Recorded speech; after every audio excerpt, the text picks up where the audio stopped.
안녕하세요. 미국 유학고수TV 시청자 여러분들, 유학고수입니다. 자, 오늘도 제 박사과정 때 어떻게 공부해봤는지 이야기해보는 시간을 갖도록 하겠습니다. 자, 제 7탄이죠, 7탄. 자, 그래서 저는 50위권에서 미국 50위권에 대학교의 석사과정을 마치고 미국 10위권의 박사과정으로 학교를 옮겨가죠. 자, 근데 이게 뭘 의미하는 건지 알려드렸죠. 이게 편입이에요, 편입한 거예요. 자, 그러면 생각해보세요. 10위권의 학교에서 원래 석박 통합으로 들어왔던 사람이랑 저랑 아주 큰 차이가 있게 되죠. 좀 시끄러워가지고 자리를 옮겼어요. 자, 그래서 큰 차이가 있게 되죠.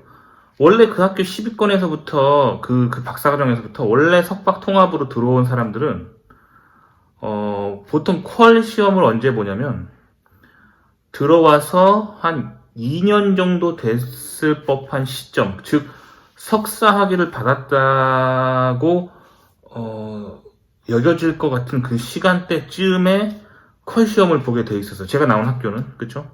근데 저는 다른 학교에서 이미 석사를 하고 이 10위권의 박사과정에 3학년 정도로 편입을 한 거잖아요, 그쵸? 그렇기 때문에 제 입장에서는 오자마자 퀄을 봐야 했단 말이에요. 그러니까 입학하자마자 한 학기 만에 퀄 시험을 보려는 갑자기. 그러니까 즉 그 학교 석박 통합 과정에 첫 학기부터 다녔던 사람은 한 2년 정도, 한 4학기 정도 준비할 시간이 있단 말이에요. 4학기면 충분하죠.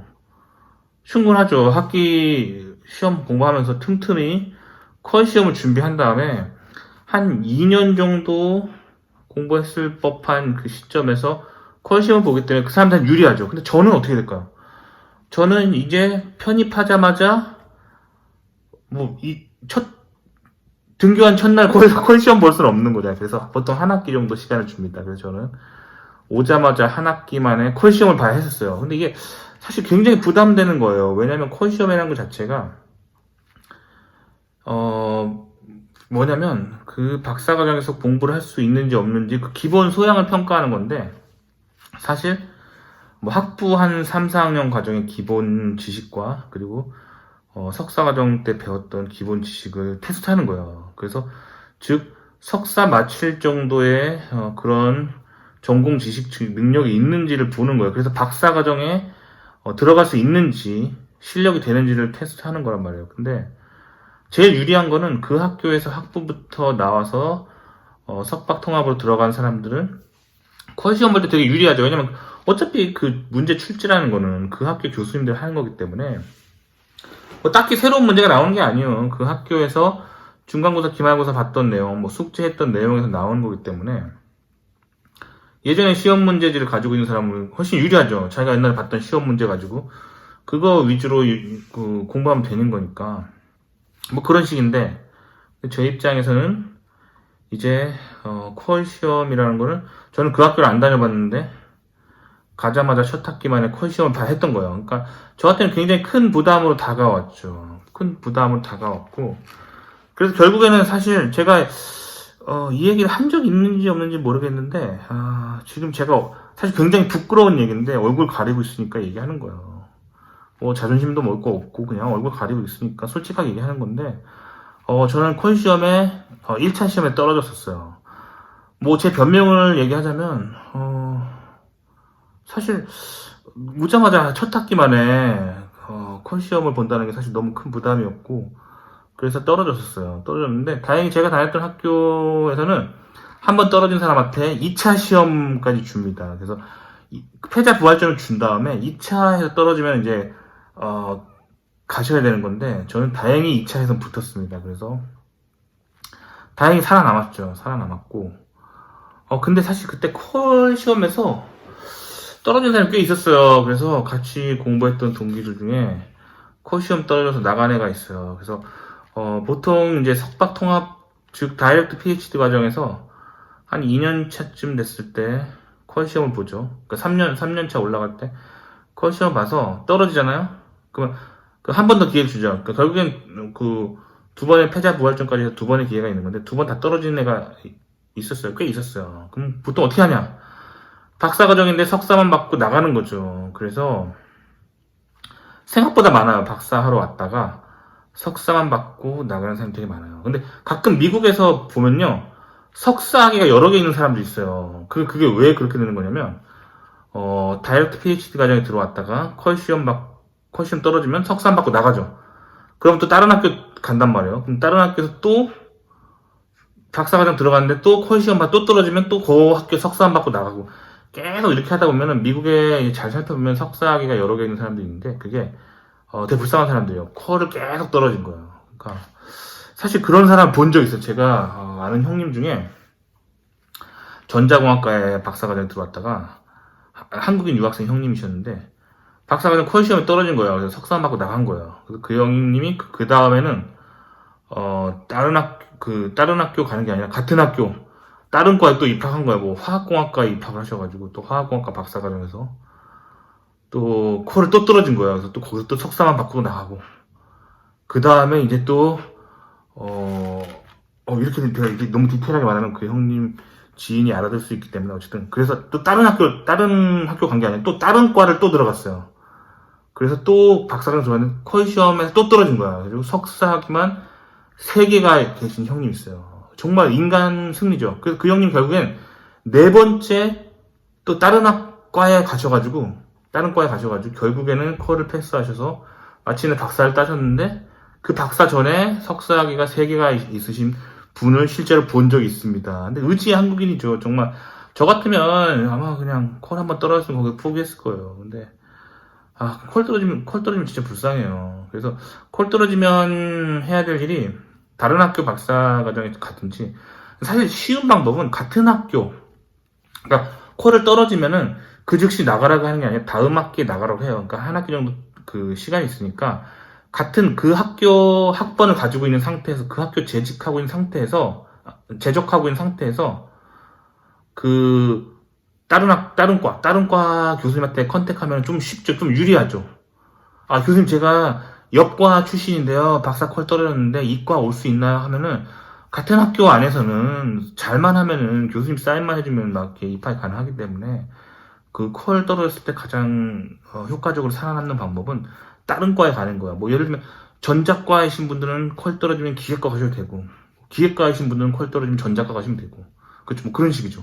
뭐 화학공학과이신 분들은 뭐 재료공학과 가면 약간 비슷하고 아니면 화학과를 가시든가 뭐 이런 식으로 약간 비슷한 과들 있잖아요. 그렇게 뭐 기계과 떨어지면은 또 뭐 토목과 가셔도 되고 뭐 이런 식으로 약간 커리큘럼이 약간 흡사한 쪽은 또 가서 금방 또 적응할 수 있잖아요. 그러니까 그렇게 살아나오시는 분들도 있고 아니면 다른 학교 가시는 분들이 있는데 하여튼 퀄 떨어지면 진짜 불쌍해요. 진짜 사형 선고란 말이에요. 나가야 되기 때문에 퀄을 안 떨어지려고 진짜 노력하셔야 돼요. 그래서 사실 퀄에서 많이 떨어집니다. 그래서 참 안 됐죠. 그 정말 지구 반대편 미국이란 먼 땅까지 가서 박사 한번 해보겠다 갔는데 퀄 시험 떨어져서 석사만 받고 나가면 얼마나 안 됐어요.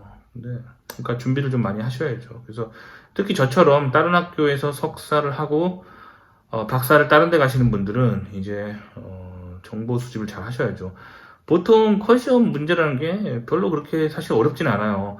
3, 4학년 전공 기초, 석사 초반기에 들었던 그런 석사 전공 기초 정도를 가지고 뭐 중간고사, 기말고사 시험 문제 정도 수준으로 나와요. 뭐 학교에 따라 다르겠지만 보통 뭐 한 6과목 정도, 5, 6과목 정도 주요 과목들 보기 때문에 준비를 잘 해 주셔야 되죠. 그래서 퀄 시험 봐서 떨어지면 이제 나가야 됩니다. 한국 박사 정도 퀄 시험이라는 게 있어요. 한국에서는 보통 박사 자격 시험이라고 하는데 그게 미국에서 말하는 그 PhD Qualifying Exam, 즉 퀄이랑 같은 말이죠. 그래서 뭐 한국 박사가 정도 그런 게 있어요. 퀄 시험이라는 게 미국도 있죠. 그래서 퀄 시험 떨어지면 진짜 끝이기 때문에 조심하셔야 돼요. 그럼 제가 퀄 시험 2번째 어떻게 살아남았는지 얘기해 드릴게요. 그래서 첫 번째 퀄 시험에 떨어졌어요. 저는 그래서 이제 그러면 그 어떻게 되냐면 한 학기를 더 줘요. 그래서 한 학기 후에 한 번 더 볼 수 있어요. 그러니까 얼마나 피를 말려요. 나도 진짜 이거 떨어지면 끝인데. 그래서 어떻게 했냐면 열심히 일단 뭐 공부했죠. 그래도 한 번 봤기 때문에 뭐 문제 유형을 대충 파악했죠. 그러니까 뭘 공부해야 되는지 알겠죠. 그래서 2번째는 이제 붙을 수가 있었어요. 그래서 어쨌든 저는 한 번 죽을 뻔 하다가 살아났다는 거. 하지만 살아났다는 거. 중요한 건 내가 박사학위를 결국 취득했다는 거죠. 그렇지만 이 퀄 시험에는 대비를 잘 해두시는 게 좋습니다. 그리고 또 한 가지 제 팁을 드리자면, 결국엔 제가 다녔던 학교 같은 경우는 결국엔 그 퀄 시험 패스 페일을 주관하는 게 결국 학과장님이셨어요. 그래서 학과장님이 데리고 있는 수업 조교들이 이제 그 박사과정 학생들 퀄 시험을 다 채점을 해요. 채점한 다음에 그 시험지를 최종적으로 보시고 얘는 패스 페일을 결정한단 말이에요. 근데 제가 첫 퀄 시험 떨어지고 어떻게 했냐면 학과장님하고 완전히 친하게 지냈어요. 완전 싸바싸바. 복도에서 만나면 굉장히 밝게 웃으면서 굿모닝 하면서 굉장히 정말 그 학과장님께 그냥 충성을 다했단 말이에요. 근데 사람은 뭐랄까 감정을 가지고 있어요. 그래서 자기한테 잘하는 사람한테 이 팔이 안으로 굽게 돼 있어요. 그래서 교수님한테 제가 그 학과장님한테 정말 싸바싸바 충성을 다했단 말이에요. 정말 예쁜 짓 많이 했죠. 그래서 모르겠는데 내가 어떻게 살아남았는지 아직도 모르겠는데 어쨌든 학과장님이 2차 시험에서 저를 패스시켜 주셨다는 거죠. 근데 모르죠. 저는 어떤 일이 있었는지 모르겠는데 학과장님이 저를 좋게 보셔서 뭐 개인적인 감정이 있었는지 아니면 내가 정말 두 번째 시험 잘 봤는지 난 모르겠는데 두 번째 시험 패스했다는 거죠. 그리고 두 번째 시험까지 끝까지 떨어지신 형님이 계셨어요. 한국인 유학생 형님이셨는데 그 형님 어떻게 됐냐? 나중에는 뭐 학과를 상대로 소송을 제기하더라고. 이게 뭐 시험이 불공정했다 하면서 막 소송을 제기하고 뭐 그러신 형님도 있다고 들었어요. 근데 솔직히 난 그거에 대해서 어떻게 생각하냐면 우리가 살고 있는 이 세상 있잖아요. 이 세상은 공정하지 않아요. 세상이 공정할 수는 없어요. 왜냐면 사람이 정말 공정하면 그게 사람이 아니라 그건 인공지능 알고리즘이죠. 사람은 감정을 가지고 있기 때문에 사람한테 싹싹 잘하면은 이게 좋은 결과가 온단 말이에요. 그래서 우리가 우리 인생을 살 때 지잘난 맛에 똑똑하게 사는 것도 중요하지만 인간관계, 이 대인관계에서 이 싸바싸바 잘하는 것도 굉장히 중요해요. 직장 다녀보신 분들 알잖아요. 여러분이 열심히 일한다고 해서 고가 잘 받나요? 상사한테 좀 잘 보이고 잘 웃고 상사랑 친하게 지내고 밥도 같이 먹고 개인적으로 친해야 좀 어드밴티지가 있죠. 인간은 원래 그런 존재입니다. 그렇기 때문에 여러분 특히 박사과정 중에 박사 마친 사람 중에 이런 사람 되게 많아요. 되게 교만해가지고 자기가 진짜 똑똑하고 자기가 진짜 짱인 줄 아는 사람 되게 많아요. 그래서 되게 안하무인적으로 사람을 대하는 경우가 있는데 그런 사람들 보면 끝에 보면 결국 다 망해요. 우리가 살고 있는 인간 세계는 결국에 인간관계가 되게 중요하단 말이에요. 그래서 뭐 사업 같은 거 좀 해보신 분은 무슨 말인지 알죠? 사업이 여러분이 가지고 있는 아이템이 좋다고 해서 장사 잘 되나요? 그렇지 않아요. 잘 웃으면서 인간관계를 잘 해야 된단 말이에요. 제가 박사과정 될 때 그 학교에 한인 슈퍼마켓이 2개가 있었어요. A 슈퍼마켓과 B 슈퍼마켓이 있었는데 A 슈퍼마켓은 아저씨가 정말 항상 환하게 웃어요. 가면은 어서오세요 하고 환하게 웃어요. 근데 B 슈퍼마켓은 아저씨가 항상 뭐 인사도 안 해. 그냥 뭐 들어가는데 그냥 구석에 앉아있고 TV만 보고 있고 뭐 계산할 때나 와가지고 그냥 얼마야? 얼마 주세요 하고 그냥 간단 말이에요. 근데 A 슈퍼마켓이 학교에서 좀 더 멀었고 B 슈퍼마켓은 학교 앞에 있었어요. 근데 나중에 애를 보니까 B 슈퍼마켓 아저씨 진짜 짜증나고 재수없다고 좀 돌아가더라도 A 슈퍼마켓 가더라고요. 그래서 결국에 A 슈퍼마켓이 장사가 더 잘 됐어요. 우리가 살고 있는 인간 세계는 항상 이런 식이에요. 여러분 공부만 잘한다고 다 되는 게 아니라 이 싸바싸바 잘 하셔야 돼요. 이 세상은 사실 잘 보면 공평하진 않아요. 그거를 좀 깨달으셔야 돼요. 제 채널도 마찬가지예요. 여러분 잘 보시면 알겠지만 평소에 제 채널에 공손하고 예의 바르게 댓글 잘 다셨던 분들은 잘 보세요. 제가 굉장히 그 사람들을 케어해주고 답변 잘 해주는 걸 볼 수 있을 거예요. 근데 맨날 막 이게 비아냥거리고 악플다는 사람 있어요. 저는 그 사람들 도와주지 않아요. 왜 도와줘? 그러니까 이 세상은 이런 식이에요. 아시겠죠? 저도 인간이기 때문에 저한테 잘해주는 사람한테 잘해주게 돼 있어요. 아시겠죠? 그 인간사계의 기본 원리이기 때문에 퀄 시험도 전 마찬가지라고 생각해요. 논문도 마찬가지예요. 박사 논문 패스하는 것도 정말 내가 내 똑똑하고 내 잘난 맛에 막 교수랑 맨날 자존심 싸움하고 그러면 졸업하기 쉽지 않아요. 교수님하고 싸바싸바 잘하고 교수님하고 친하게 지내고 좋은 인간관계를 교수랑 맺을 때 박사과정도 빨리 졸업하고 인생 풀리게 돼 있는 거예요. 무슨 말인지 알겠죠? 저는 그 컷 시험에서 1차 떨어지고 2차 붙으면서 그걸 깨달았어요. 아, 내가 똑똑하다고 이 세상이 열리는 건 아니다. 중요한 건 그 결정권자한테 내가 얼마나 잘 보이는지, 이 싸바싸바 잘하고, 요런 거죠, 요런 거. 아시겠죠? 그렇기 때문에 우리가 공부만 잘해서는 안 되고 인간관계도 두루두루 좋은 사람이 되어야 된다는 얘기를 오늘 좀 하고 싶었습니다. 도움이 되셨길 바라고요. 좋아요와 구독 눌러주시고요. 다음 시간에 또 뵐게요. 그럼 안녕히 계세요.